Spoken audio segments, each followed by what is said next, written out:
So this week we're doing something a little bit different, and you're going to follow along while I take a photograph.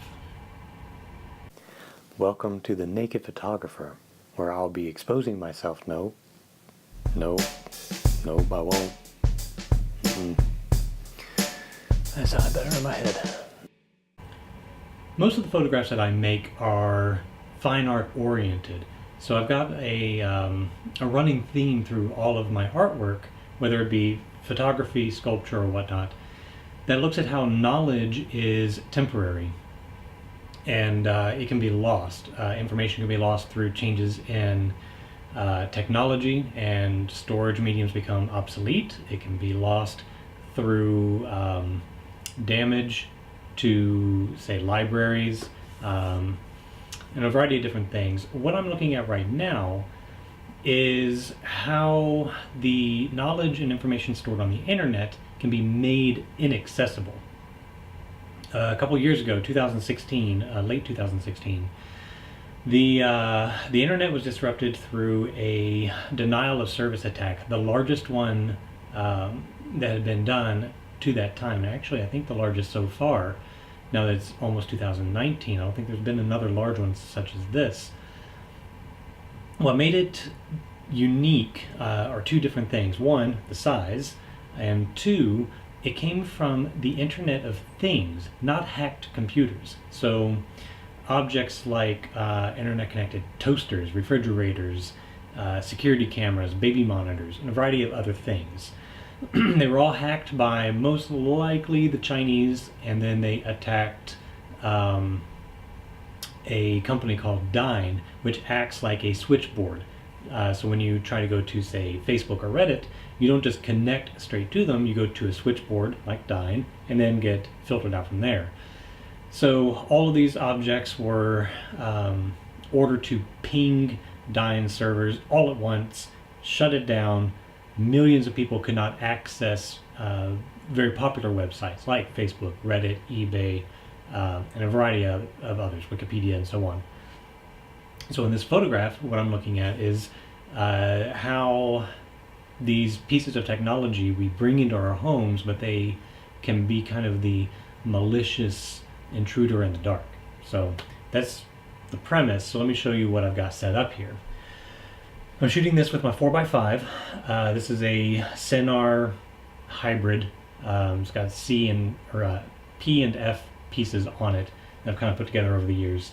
I'm using a 90mm Schneider Super Angulon. It's an f8 model. That really doesn't matter. I'm shooting it stop down.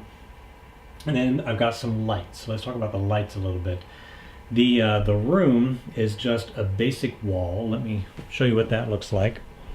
I've got the chair here, which is where we read my kids some books at night. I've got the monitor on the wall here, and then I'm going to have my son laying on the floor here, acting like he's asleep. So that's the setup. So the lights are going to be off, and I've got a pool of light coming up the wall with the red chair from the next room. That is a Profoto D1 500 watt light, just like this one, with a full orange warming filter. That'd be a CTO. So a full CTO gelled over it to create a warm colored pool of light. I have here the same light or same model with a full CTB, so a blue color, and this is going to bounce off the back wall in the ceiling and create a general fill. Over here I've got a speed light on 8 power, and it is shining through a half CTB cooling filter, and then I have a Cucaloris that I've made. It's a window frame. It's a little dark, sorry. But it's a window frame made out of mat board and gaffer's tape. And that will create the illusion of moonlight shining through a window under the floor, which is where my son will be laying down. So that's the basic setup. let me show you each individual image with my digital camera on, and how I built up the lights, and then we'll take the final shot with the view camera. Here's the exposure with the D1 in the other room. It's placed about 6 feet above the floor, has the CTO warming filter, the full CTO over it, and the exposure for the camera is based off of it at around f11. That's with the light at full power, so I wasn't able to stop down any more than that on this particular shot. Then we add the fill from the other D1 pointing at the wall behind the camera. This has the full CTB filter over it, and the original exposure was about 3 stops less than the light in the other room.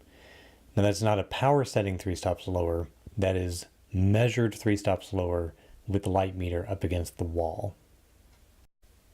And here we add the flash in the other part of the room, shooting through the fake window frame, and that one is measured at 1 stop less than the light through the doorway. All right, so we've got Graham laying down. I'm gonna put this in the camera.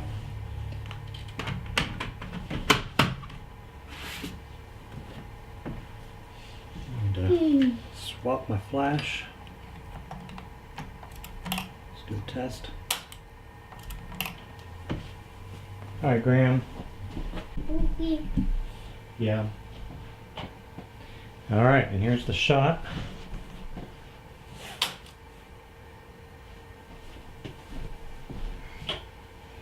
All right, buddy, you can go back down. Are you coming back down? Yeah, I'll be there in a sec.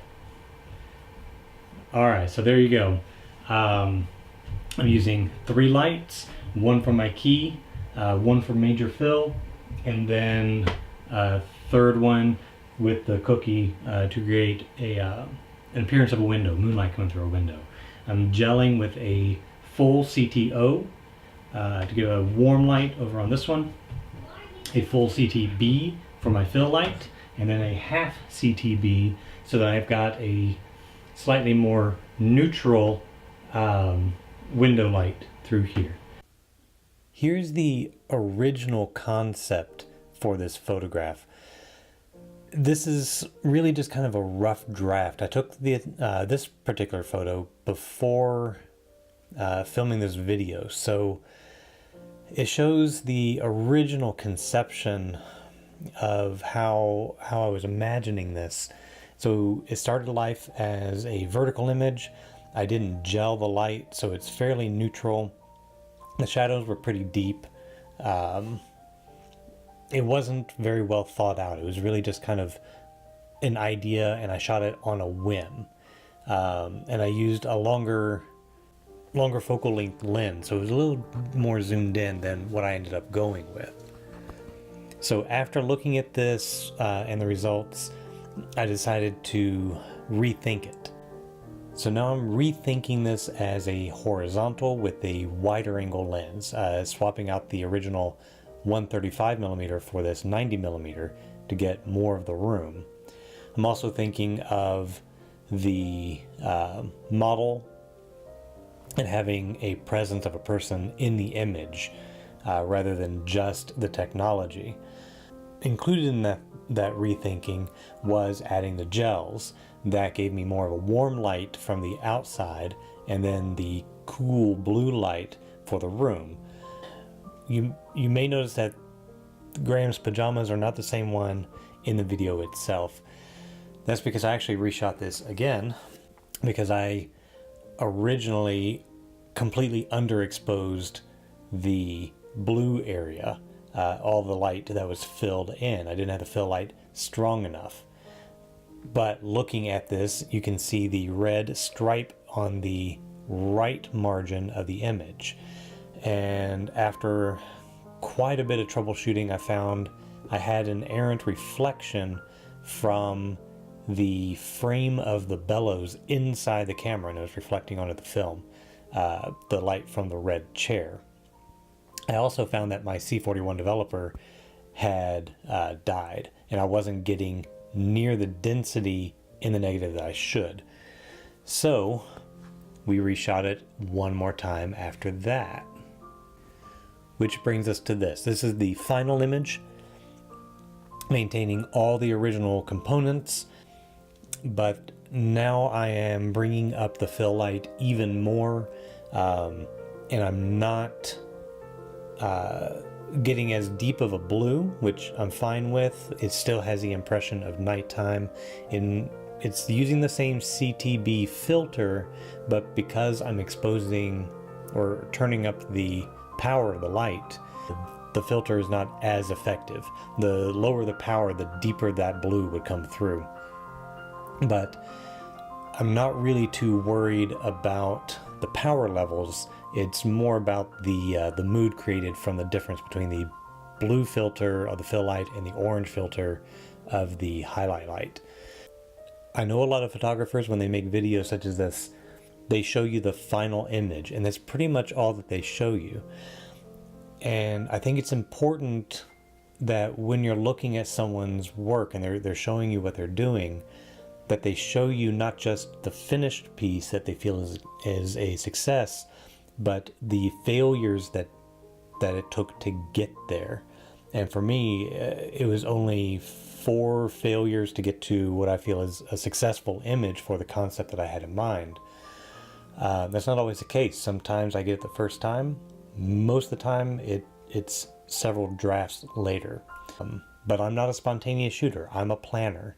Not everybody works that way, and that's all right. I wanted to show you that I did have to think through this several times. I tweaked things every time, but I eventually got with the image that I'm happy with.